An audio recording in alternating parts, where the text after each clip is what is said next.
Good morning, 12th standard, and as we continue the revision of organic chemistry or organic concept, in this we have already discussed about the electrophile, nucleophile, carbocation, carbanion in yesterday one class, and today we are going to discuss about the electronic displacement. But there are the four methods or four general ways of electron transfer that can be possible. Like there is a inductive effect can be observed, mesomeric effect can be observed, hyperconjugation and electromeric effect.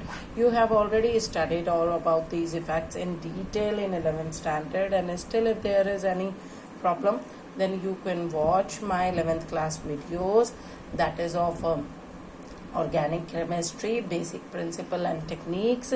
उसमें दोबारा आप एक बार check कर लीजिएगा. But still we just take a quick revision before starting the organic chemistry of 12th standard. So I'm not going to cover up all the concepts in detail, as I have already told you that if you want to go in detail then just watch the videos of 11th standard. But quick revision we will do it here again. So inductive effect, beta, as you know that the partial polarization of electrons which is forming sigma bond towards more electronegative atom. अगर आपका एक sp compound present है और उसके अंदर जो है क्या हो रहा है, because of a very highly electronegative atom a partial polarization take place, then that means the inductive effect is to be observed. For example यहाँ पर देखो जैसे कि methyl chloride है, so chloride is more electronegative comparatively to the methyl group, so that's why it is carrying a negative charge, slight or partial negative charge, due to which a methyl carries a partial positive charge, and the methyl group electron that will displace more toward the chlorine. ठीक है, तो थोड़ा सा इसकी तरफ displacement बढ़ेगी. Similarly अगर बहुत सारे दिस मेथड और this effect is also depends on the distance separation. ये ऑब्जर्व किया जाएगा कि कितना इलेक्ट्रोनेगेटिव एटम से जो है आपका अल्काइल ग्रुप या पॉजिटिव पार्शियल पॉजिटिव ग्रुप जो है वो डिस्टेंस पे.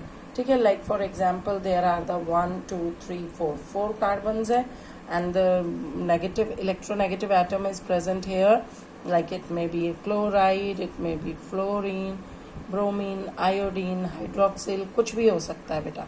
ठीक है, so in that one case negative charge, partial negative charge comes here. Next one, the electron, the negative charge that pulls the electron from this carbon, so partial positive. Then because here also the electrons gets deficient in this one, so this also pulls electrons from the second number carbon, so it also carries a weak, slight lesser positive charge than this one, a first carbon.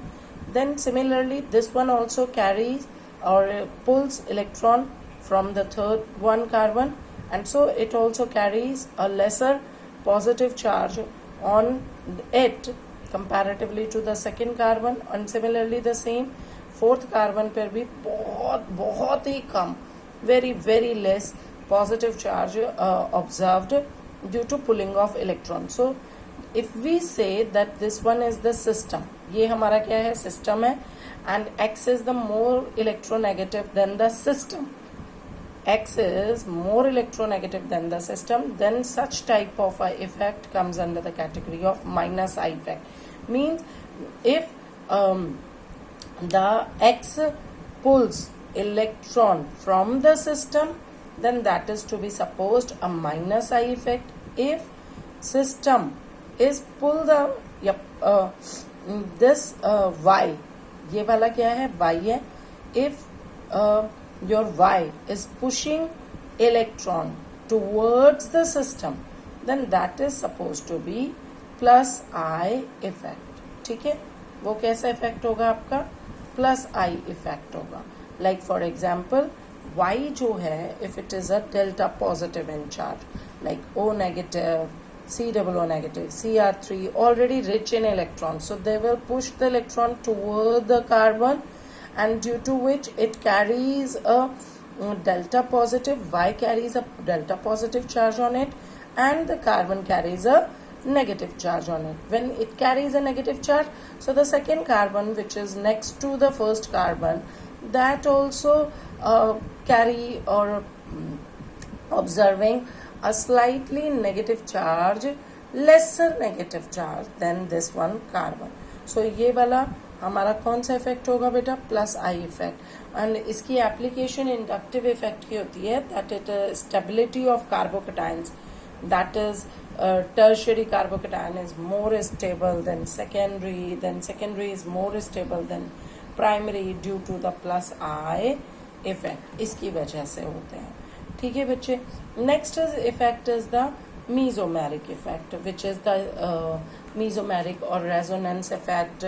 This is the strongest effect to be observed in the reaction mechanism. You will study about the different reaction mechanism.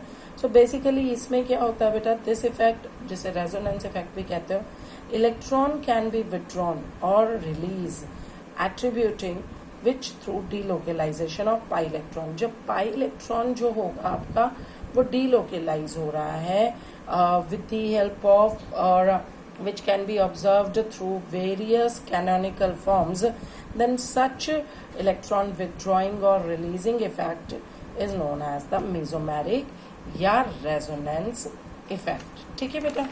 So there are again two types of mesomeric or resonance effect, like positive resonance or negative resonance, plus R minus R, या positive mesomeric और negative mesomeric. like अगर हम example लेते हैं phenol का, या आप species ले लो बेंजीन के ऊपर NH2, phenol as I have already told you, OH, OCH3 methoxy group, NHCOCH3.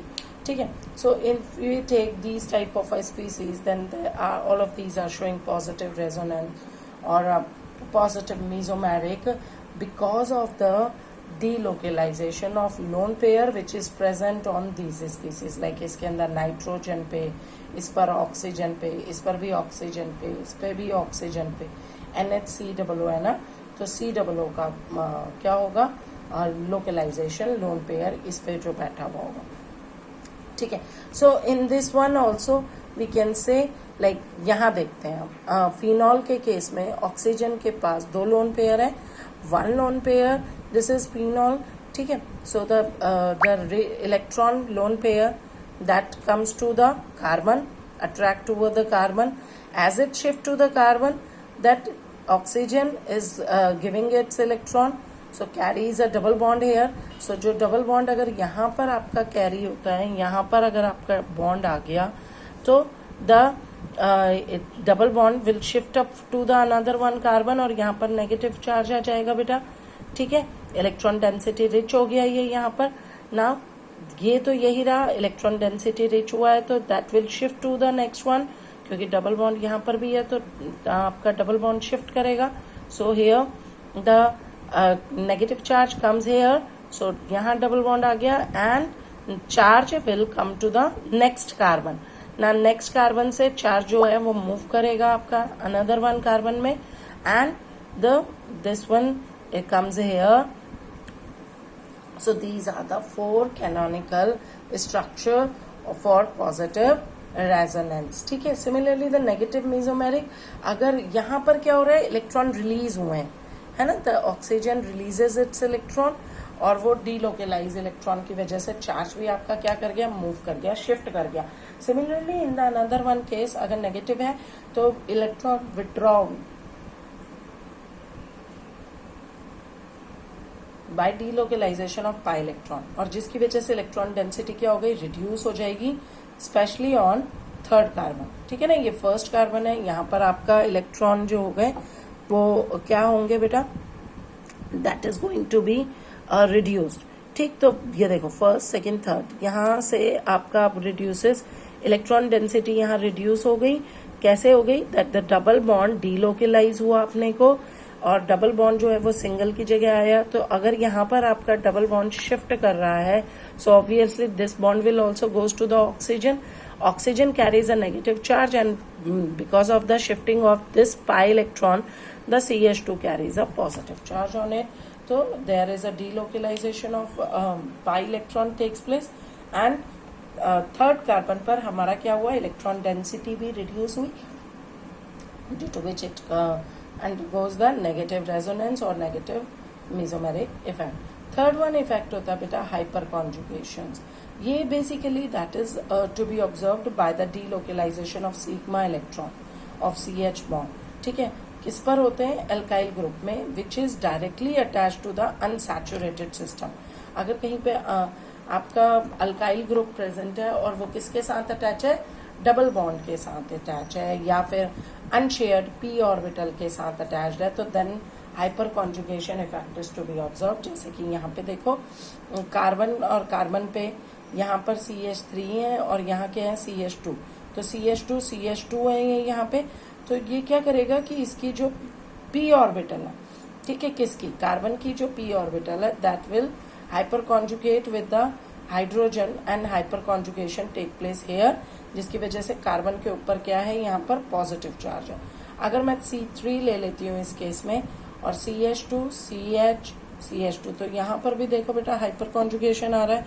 ये p ऑर्बिटल कार्बन की और ये वाली p ऑर्बिटल ये भी क्या कर रही है, अपने को डीलोकलाइजेशन ऑफ सिग्मा इलेक्ट्रॉन हो रहा है, जिसकी वजह से डायरेक्टली क्या हो रही है, आपकी हाइपर कॉन्जुगेशन बन रही है. और इसमें जितने ज़्यादा आपके अल्फा हाइड्रोजन्स होंगे उतने ज़्यादा आपकी शिफ्टिंग होगी, उतने ज़्यादा हाइपर कॉन्जुगेटेड स्ट्रक्चर्स बनेंगे. जितने ज़्यादा हाइपर कॉन्जुगेटेड स्ट्रक्चर्स होंगे उतनी स्टेबिलिटी ज़्यादा होगी.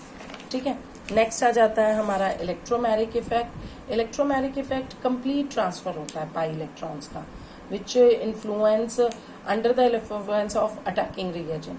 ठीक है, किसी एक अटैकिंग रिएजेंट के इन्फ्लुएंस से अगर कंप्लीट ट्रांसफर आपका हो जा रहा है, पाई इलेक्ट्रॉन्स का कंप्लीट ट्रांसफर हो जा रहा है, तो उसे हम इलेक्ट्रोमैरिक इफेक्ट कहते हैं. But the condition should be there that at least one multiple bond should be present in such type of a structure. इसके अंदर एक ना एक मल्टीपल बॉन्ड होना आपका compulsory. So this is all about the four your effects for which is used in reaction mechanism. Go through it, and if there is again problem, then go in detail of 11th standard. Thank you.